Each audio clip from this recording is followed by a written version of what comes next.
Hello, everyone. Good afternoon to you all. Thank you for joining us today.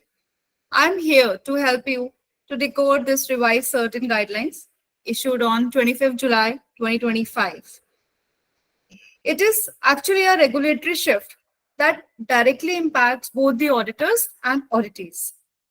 In this webinar, we will understand the practical implications and compliance responsibilities and its criticality. We will break down key provisions, share implementation insights, discuss common audit gaps, and explore how both sides, auditors and auditees, can align more effectively to fulfill certain requirements. I encourage you to make this session interactive. Drop your queries in the chat, and we will address them during the Q&A. Let me share my screen to start the session.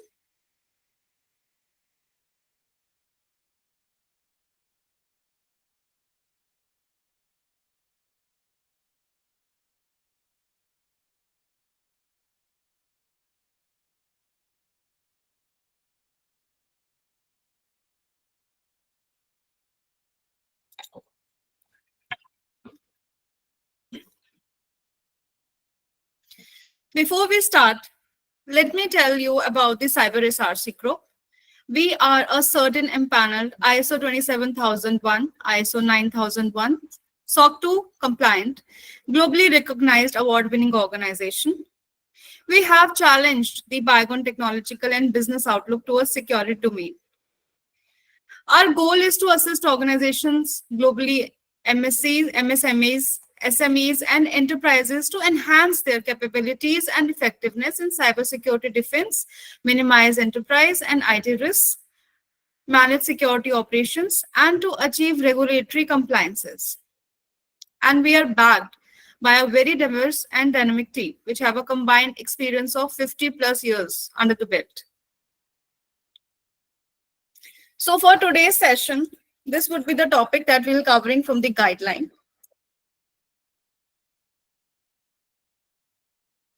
Objective of this document, as I already mentioned, that it is a structured framework for conducting cybersecurity audits, and it will provide more clarity for the auditors and auditees.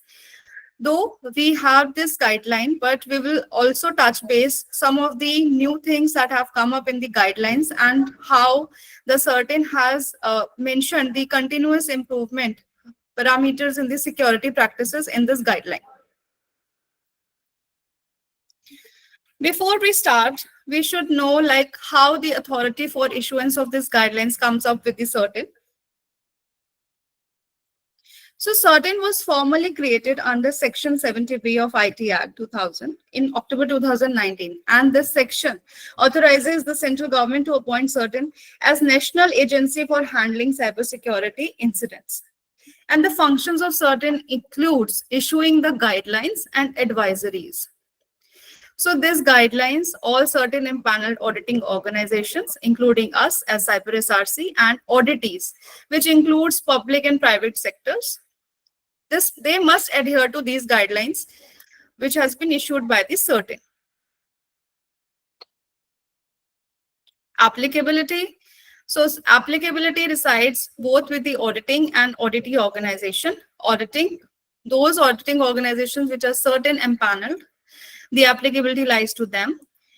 It includes the vulnerability assessment, pen test, and much more, because the scope got enhanced in this guideline, and it has been particularly mentioned regarding the scopes for the engagements. And for the auditee organizations, it is applicable to public, private sector both, and being assessed is that one owns or operates the systems and infrastructure under their evaluation by the CERT-In empaneled auditors only. Moving to the next slide. Scope of engagements covered. So before we start, we need to understand, under certain guidelines, the scope of engagements primarily includes comprehensive cybersecurity assessments that help organizations evaluate, strengthen, and ensure compliance with the national cybersecurity standards. These engagements are designed to address a range of security areas depending upon the organization's infrastructure, criticality, and compliance needs. So all the 26 scope of engagements which are mentioned here in the 3 slides, it depends like how organization infrastructure is built, what are the critical assets to the organization, and what are the compliance needs of the organization. So you need to find out as an auditee that which engagement would be applicable with respect to the certain guidelines. We'll cover some of them definitely. So under the technical security testing, like it comes vulnerability assessment, pen testing, source code reviews, application security testing, process security testing, communication security testing, and red team assessments, right? So red team assessments, it is an exercise reflecting real world conditions that is conducted as a simulated attempt by an adversary to attack or exploit vulnerabilities in an enterprise information systems. Digital forensic readiness assessment, it actually evaluates preparedness to collect and analyze digital evidences in the event of the security incident. Mobile app security, it includes the audit of mobile apps for the secure development and privacy. Vendor risk management audit, it assesses the third party and supply chain cybersecurity posture. IoT, IIoT security testing, audit device, it includes the auditing devices and communications in smart environments. ICS and OT security testing, it actually focuses audits on industrial and SCADA systems. And the most important, last but not the least, SBOM, QBOM, and AI bomb audits. It validates software, quantum, AI components for transparency and supply chain risk. So these audits are coming up because the technology is booming and new technology trends are coming. So CERT-In has revised these guidelines and included them also in the scope of engagement.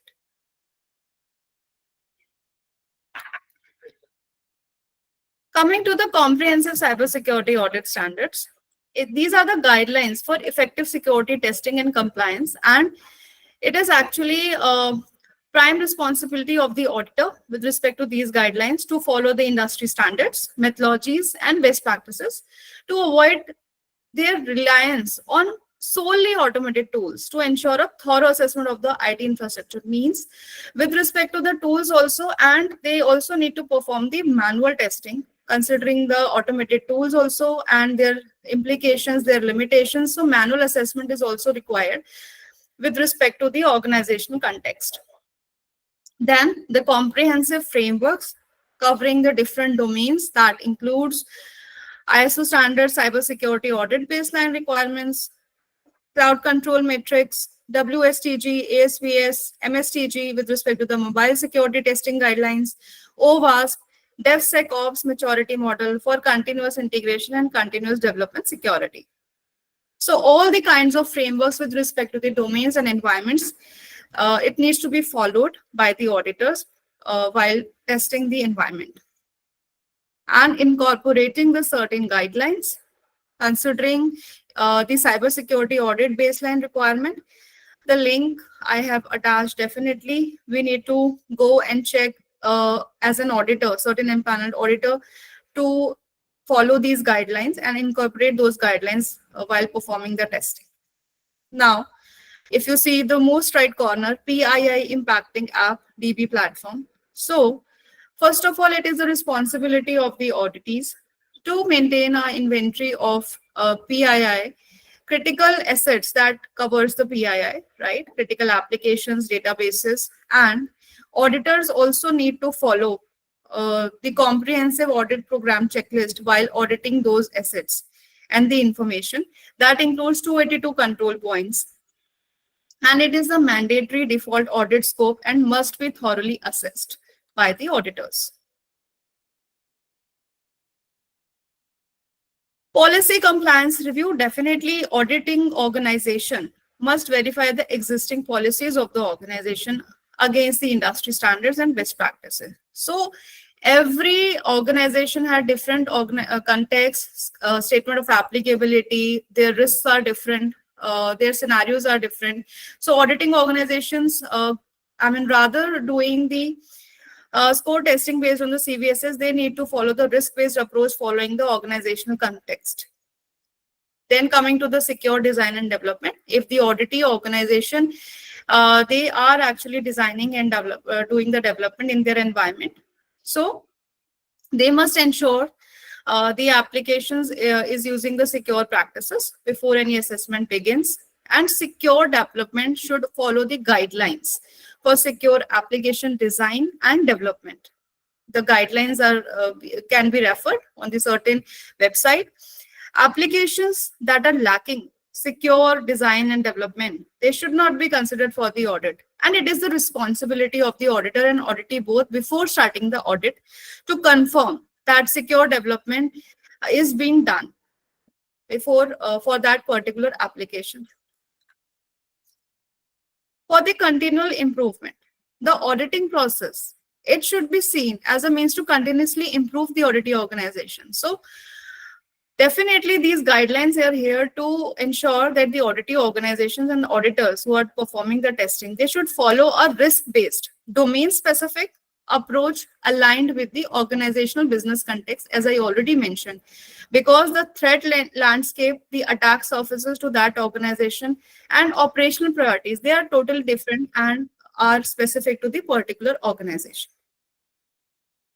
Auditors must focus on identifying significant gaps, enhancing security processes, and providing practical, actionable recommendations. So it is a duty of the auditor only to provide the best possible recommendation to the auditee organization. Now comes the most important auditee responsibilities in cybersecurity audits. Understanding the governance, risk acceptance, and remediation in cybersecurity. So auditee needs to understand the governance part of it, like how the vulnerabilities, the security posture of the organizations needs to be maintained, how risk needs to be treated with proper mitigation controls, tools, processes, solutions. So we need to, as an auditee organization need to work on the people, process, and technology part. So top management must approve the audit program, scope, and ensure timely remediation of identified vulnerabilities. Definitely, top management has a big role in this, and maintaining the cybersecurity is the auditee organization's responsibility, not the auditors, because as an auditor, we can confirm the testing over the scope of work, we can guide the recommendations considering the organizational context, but depending upon the information provided by the auditees. Audit frequency and scope should be reported annually. This is the bare minimum requirement of the CERT-In guideline. That includes sensitive or specific technical details. Auditee organizations must comply with certain audit-related advisories and directions. Risk acceptance and exceptional handling.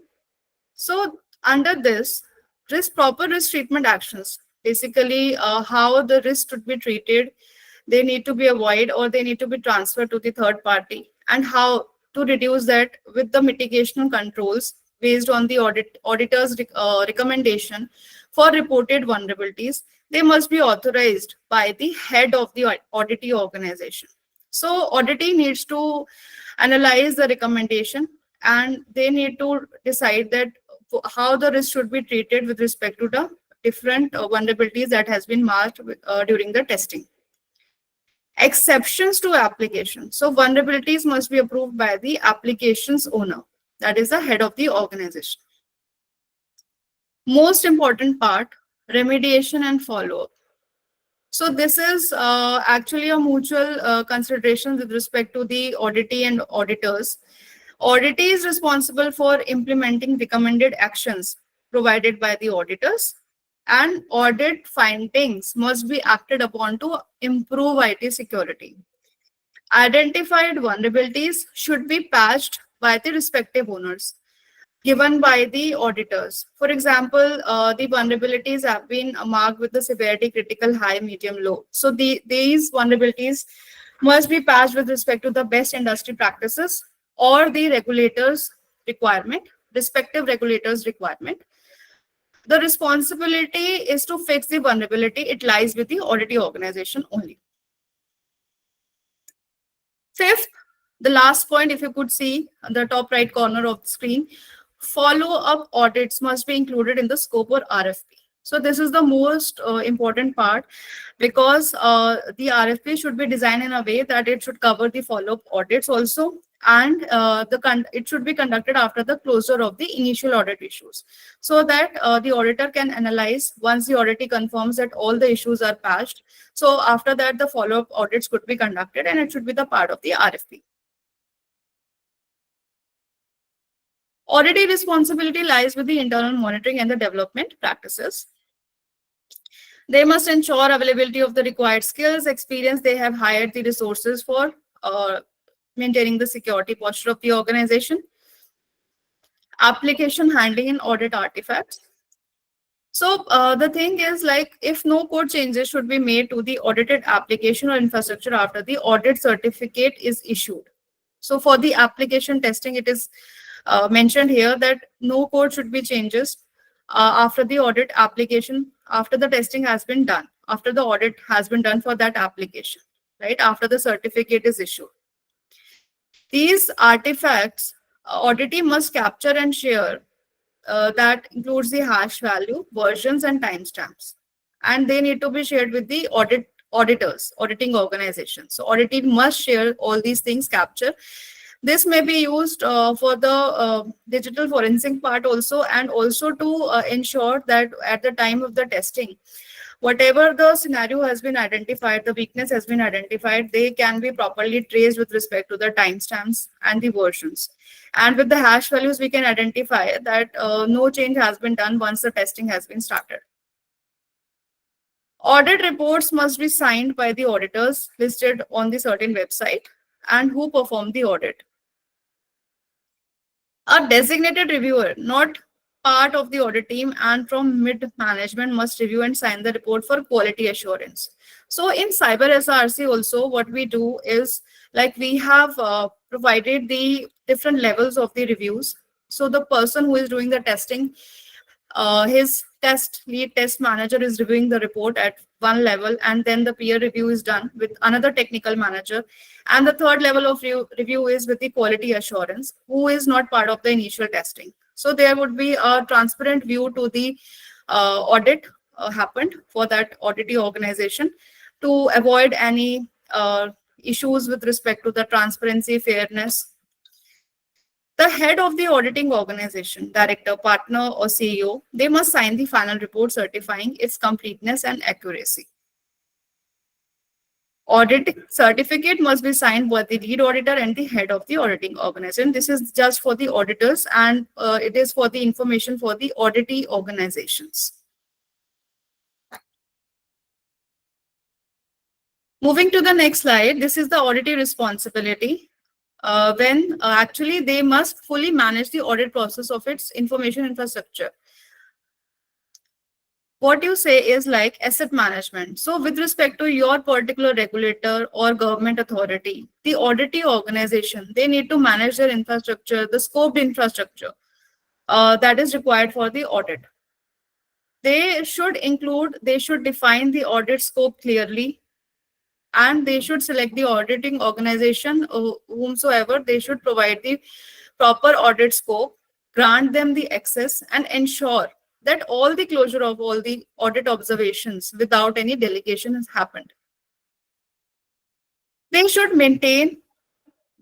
as an auditee, should maintain and monitor an up-to-date inventory of all authorized hardware and software assets. They should ensure secure configuration of assets, include disabling unused ports and changing default credentials. It is the best practices that they should do, and also the audits are happening to make them identify that whatever the gaps are there, they can rectify and patch them. At onboarding, the auditing organization, they should brief senior management on audit scope, methodology, and timeline. So this is for the auditors, that they should brief the senior management of the auditee organization on the audit scope, methodology, and timeline. So that would cover the kickoff meeting before we start the project. And during the exit conference, while the project ends, they should also present the senior management the key findings, security posture, and risks to support informed decisions. Auditor responsibility in cybersecurity lies with the roles and accountability and conducting the audit with the core competency they hold. So it is the responsibility of the audit organization who is doing the audit to do the independent assessment of an organization's security processes without keeping in mind the transparency and fairness during the audit. They should evaluate the effectiveness, ensure compliance with standards and regulations applicable to that organization, and they need to suggest the improvements based on that. Auditors are not responsible for managing and maintaining security. So if any assets within the audit scope are inaccessible, the auditor must promptly inform the auditee and request resolution. If this resolution is unresolved, the excluded assets must be clearly mentioned in the audit report with the reasons, and it must be reported to CERT-In. So for example, in the start of the scope, before starting the audit, the scope covers the 40 assets, and out of 40, only 5 assets are there that are inaccessible during the audit. So auditor must notify the auditee to resolve the issue. If the issue gets unresolved, those assets can't be reachable, so the testing can't be performed. The things that they can exclude it from the scope, but with the proper defined reason, or find any alternative way, if applicable, with that auditee organization. For the conduct and competency, the auditors, they need to understand that how the information is being classified, right? The confidentiality, security, and privacy of the information during the audit should be maintained, and after the audit also it should be maintained, and the proper retention period is defined to keep the data of the auditee. All the audit team members, all the auditors must have a valid NDA with their employer, and if required, a separate NDA with the auditee with employer awareness. It should be there. So 2 NDAs. First, the audit organization must have the separate NDAs with the auditors working in their organization, right? And also for the company, for the auditee organization, the auditors, they are doing the audit, the NDA must be signed before starting with the audit. Team members must avoid conflicts of the interest. And also it is talking about the skills, the competencies that the auditors must hold. They must be competent enough in security technologies, security processes, controls, trends, fact collection, and reporting. Resources must be courteous, cooperative, and professional. Definitely.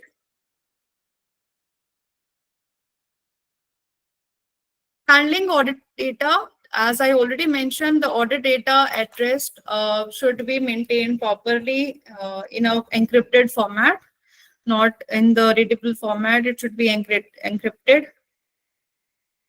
And it should be stored with the post-project also. Audit data must be securely wiped and unrecoverable. A deletion certificate must be issued to the auditee.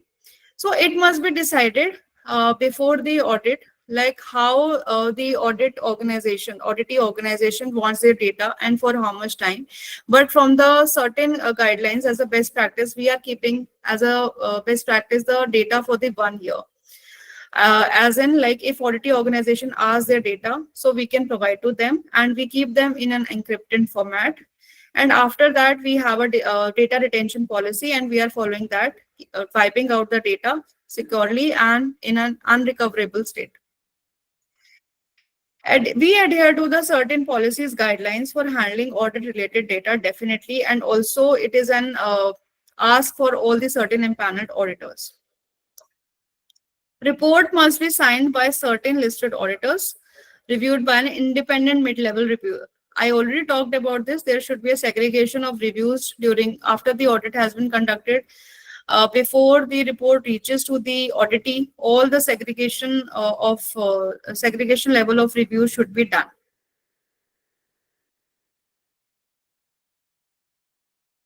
Also, as an auditor, certain impaneled auditor, certain branding compliance needs to be followed, that how the certain logos would be portrayed in the reports, right?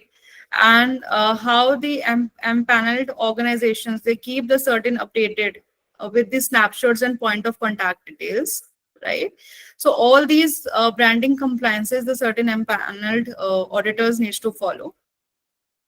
Also, the report and metadata submission. It is very critical, the timelines. It has already been discussed and already been published by CERT-In. It's just a inclusion of all these points also. We will cover the new ones. So let's go to the next slide. Quality control of auditing organization. So it covers like how the CERT-In is involved in audit teams. So CERT-In also gets involved with the auditors. They can ask the data anytime to inquire that all the principles, all the guidelines have been followed, right? And they evaluate the quality and maturity of the auditing organizations, definitely.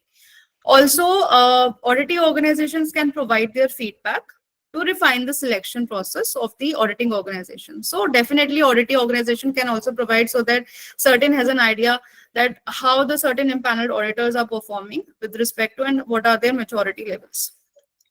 So they can also, auditing organizations actually get the feedback, regular feedback loops. They can help in better selecting the auditing partners.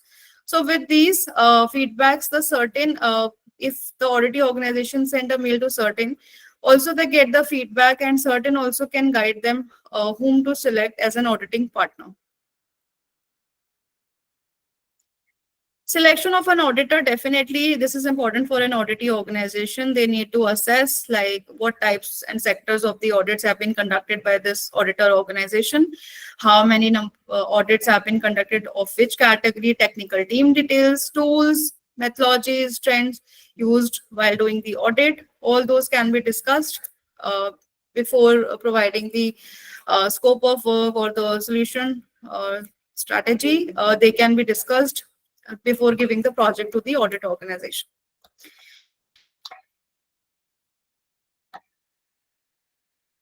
Also, resource vetting and deployment standard. This is for the auditor, that how they are, audit organization, how they are selecting their auditors who will be doing the audits, right? So these are the things that they need to consider for their resources. Background verification checks, all those things needs to be done for the audit organization before, both before and during the employment if needed. Only personnel listed in the snapshot information form submitted to CERT-In should be deployed for the audits. Now coming to the critical part of it, planning of the audit. So this slide, after this slides, planning of the audit will be covering both for the auditors and auditees. That covers actually all the stages, defining the audit scope, because it is crucial for auditors and auditees both. Their frequency, right? Auditees needs to understand their audit frequency with respect to their regulatory guidelines or the organizational requirements. Inclusion of critical assets, definitely auditing organizations need to understand what are the critical assets for them, and they need to identify and include them in the scope. And team planning and stakeholder coordination, all the relevant systems to ensure thoroughness, it should be kept in mind for the auditees. Planning for hosted and third-party infrastructure. So if the auditee have any third-party infrastructure, their applications are hosted on third-party, so all those things needs to be planned in a way so that they are also getting covered in the scope. And how the secure handling of the reports and contracts being done by both the auditees and auditors. I'll quickly go through the auditor part because I think it's already been covered in the past guidelines also. So we'll know that all the formal NDAs have been signed, right, with the auditee before starting the audit. Confidentiality of the audit is being maintained with respect to the NDAs. Audit team will share their tools, what kind of tools, methodologies they will be sharing, right, with the auditee. They will provide the list, tentative idea like what would be the ET of the particular project with respect to the scope of the work. All these things will be shared among the team and auditee organization, right? Audit scope and objectives, everything gets clearly communicated to the auditee, report format, and all those things have been discussed in the kickoff meeting. And prior to that, also during the solution part, during the when the organization are selecting the auditors, the auditee organization can ask all these questions at very high level. Stakeholder communication. So both the auditors, it is more crucial for the auditors. They should avoid expectation gaps, right?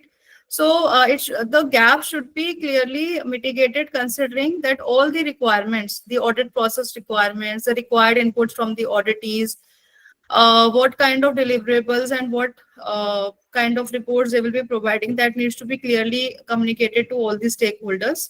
Their limitations, exemptions, or constraints, they should be, auditors should discuss all these things with the auditees prior, so that there is no new surprises coming up for the auditees. Report handling and distribution. In this, the collection of the report distribution is with the official email ID. So the report should be distributed to all the IDs which are actually authorized to receive those emails. That should be previously decided during the kickoffs and during the ongoing meetings when the project is running. And all the reports should be password protected, right? And should be shared with the authorized contacts only. Risk escalation metrics and issue resolution, it should be shared in the starting only, both for the auditee organization and the auditors. Remote and high risk testing. So in that case, if the audit is going remote, right? So the auditor's identity, contact details, IP address, all those formal task specific permissions, that should be granted by the auditees, and that should be discussed prior, that how the audit will be conducted remotely or on site.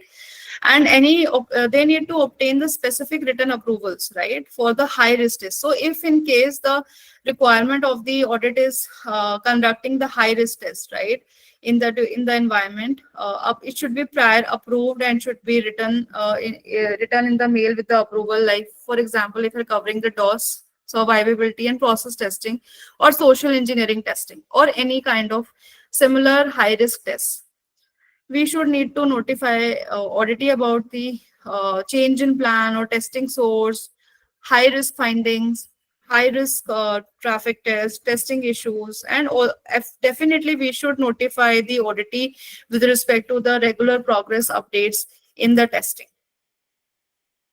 These are all the things that auditor needs to abide by. Pre-audit preparation and compliance, definitely a pre-audit discussion to finalize the scope and align with relevant standards and regulatory, it should be done, right, by the auditors, because it is much required. Any discrepancy in understanding or any domain specific expertise, so the right resources get aligned to the right audit, right? So it is very much required. Auditors needs to comply with all the applicable regulations, government circulars, and data privacy laws. Also, the auditors needs to establish the POCs between the auditor and auditee for smooth coordination, right? And communication throughout the audit life cycle. Covering the how the ethical testing being conducted. For example, the auditors needs to report high risk vulnerabilities to the auditee and the CERT-In ethically and responsibility. With the core responsibility, they hold it for. Also, they need to obtain explicit written approval before performing TOS. Like I already mentioned, the written approval is required for that.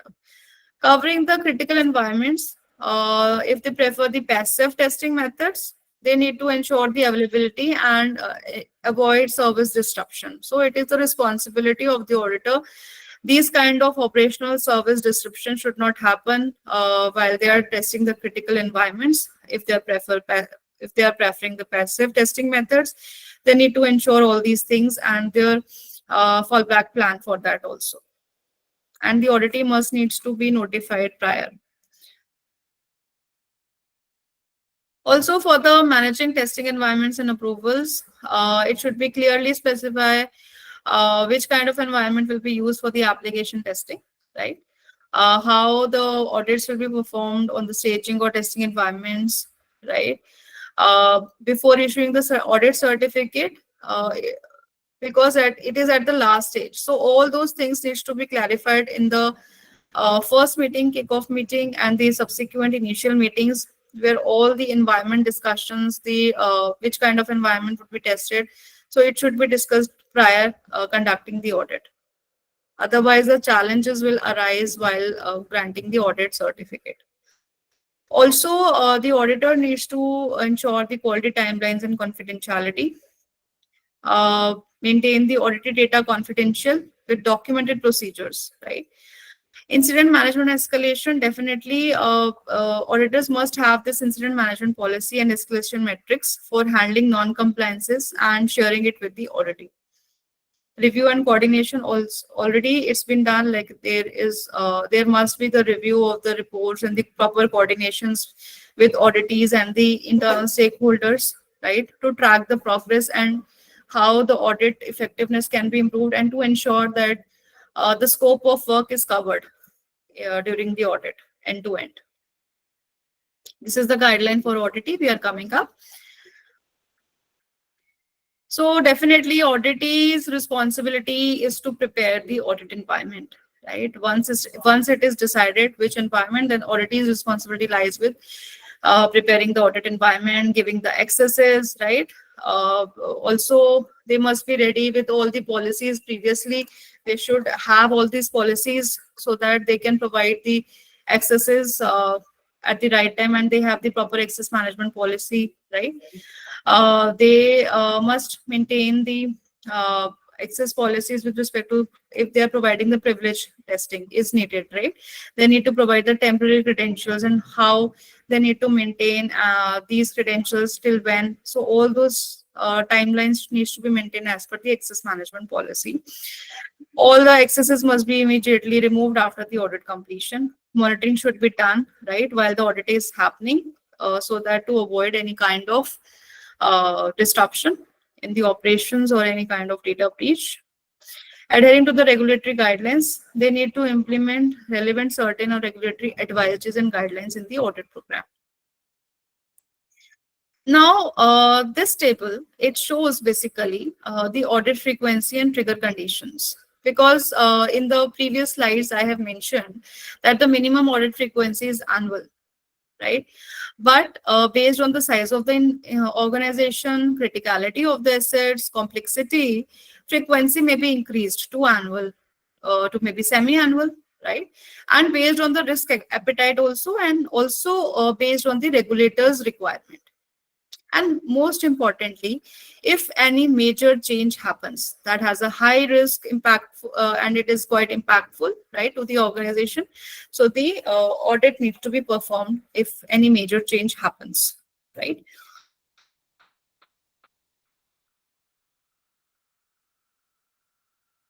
Okay, so identification and inclusion of critical assets, I already talked about. So for that also, the DAST and SAST for critical applications, it needs to be included definitely for the critical assets.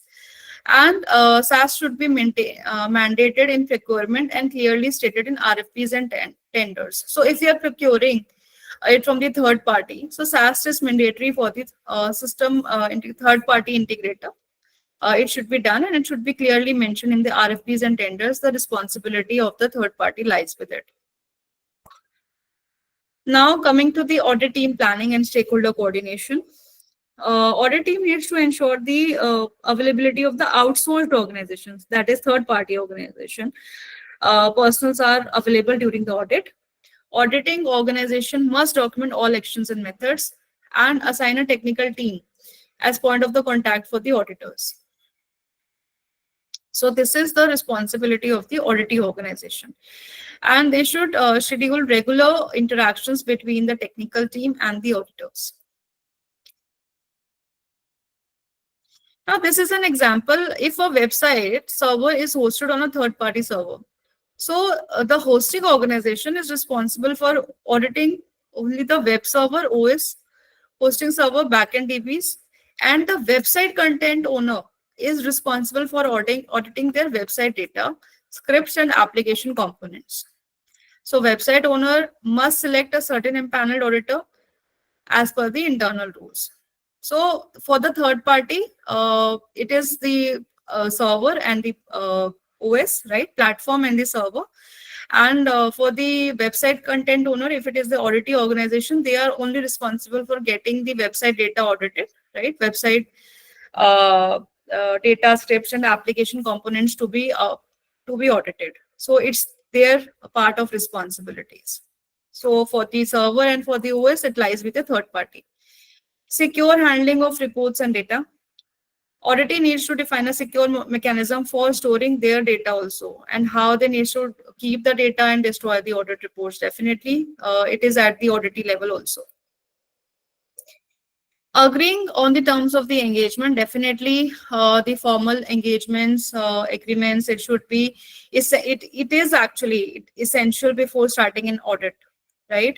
And the expectations lies from both the parties. The right statements with the right clauses should be mentioned in the agreements with properly defined responsibilities. And the document must be reviewed and signed by the authorized representatives from both the auditing and auditee organizations. Both the parties must agree on terms before commencement of the project. Also, if any revisions to the audit scope happened, right? So that needs to be proposed in writing with proper justification.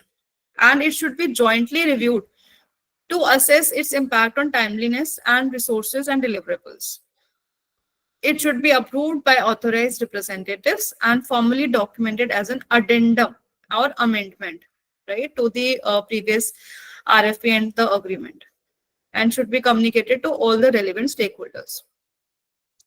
Coming to the opinion, conclusion, and reporting, so definitely certain empaneled organizations, and we also at Cyber SRC, we have a report format and content, right? And it is, we are actually abiding by to the certain guidelines, how the report needs to be formed, right? What are the important criteria that needs to be mentioned in the report in terms of methodologies, tools, technologies, how the standards has been used, right, for the particular domain where the audit is being done, right? The exceptions, limitations, exclusions, everything is mentioned in the report.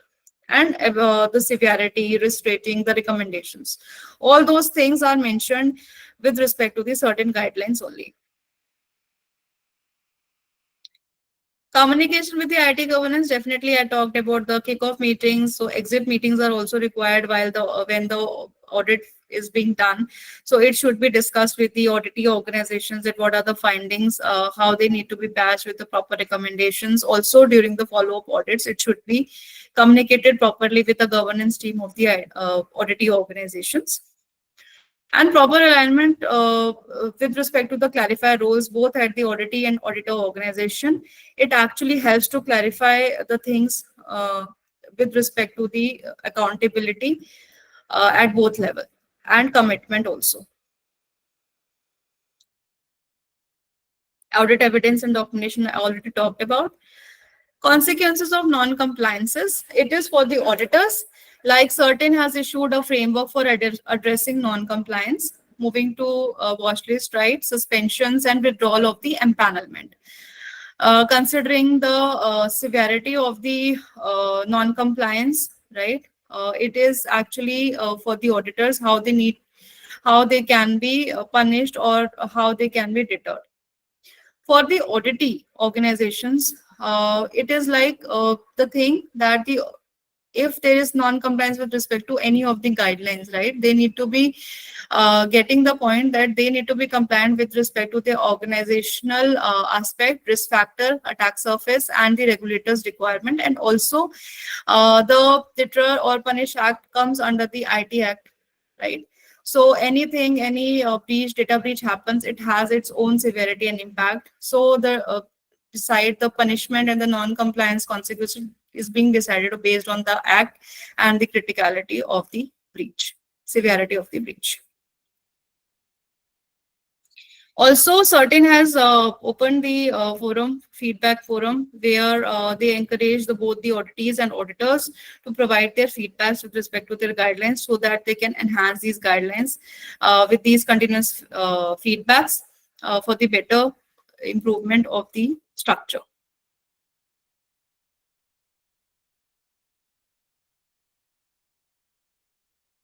So as in Cyber SRC, we are CERT-In impaneled, and we have the list of auditors, competent auditors. We are renowned with the certificates that our consultants hold actually, and these are renowned, globally renowned certificates. And also we have a center of excellence and end-to-end capability for program build, operations, and transformations.